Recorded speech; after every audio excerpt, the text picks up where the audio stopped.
রাজধানীর milestone school and কলেজে বিমান বিধ্বস্তের ঘটনায় জাতীয় বার্ন ইনস্টিটিউটের আইসিইউতে চিকিৎসাধীন ৪২ জনের মধ্যে ৬ জনের অবস্থা সংকটাপন্ন জানিয়েছেন হাসপাতালের পরিচালক অধ্যাপক ডাক্তার মোহাম্মদ নাসির উদ্দিন।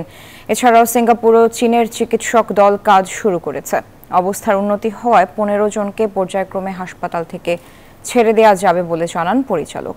সকালে দগ্ধদের খোঁজ নিতে হাসপাতালে যান স্বাস্থ্য সচিব সাইদুর রহমান ও স্বাস্থ্য অধিদপ্তরের মহাপরিচালক অধ্যাপক ডাক্তার এবিএম খুরশিদ আলম। এদিকে সকালে আইমান নামে আরও এক চিকিৎসাধীন শিক্ষার্থীর মৃত্যু হয়েছে। নয়টার দিকে মারা গেছে, ওর ব্যাপারে আমরা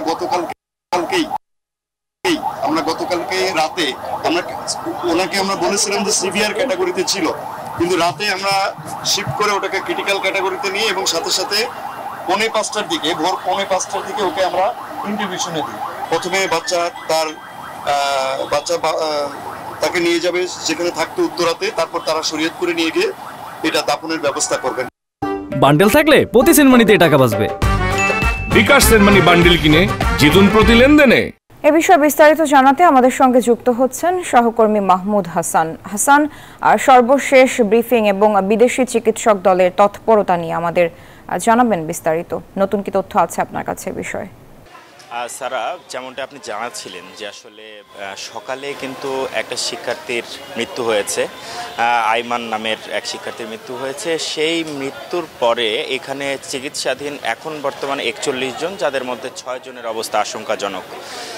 একটার পরপরই এখানকার পরিচালক অর্থাৎ জাতীয় বার্ন ইনস্টিটিউটের পরিচালক, স্বাস্থ্য অধিদপ্তরের মহাপরিদর্শক সহ সচিব মহোদয় এখানে এসেছিলেন এবং তারা আমাদের সাথে কথা বলেছেন। তারা যেটা জানিয়েছেন যে এখানকার চিকিৎসা ব্যবস্থা নিয়ে আসলে যে চীনা প্রতিনিধি দল এসেছে, সিঙ্গাপুরের প্রতিনিধি দল এসেছে, তারা সকলে মিলে আসলে সমন্বিতভাবে এদের চিকিৎসা ব্যবস্থা এগিয়ে নেওয়া হচ্ছে।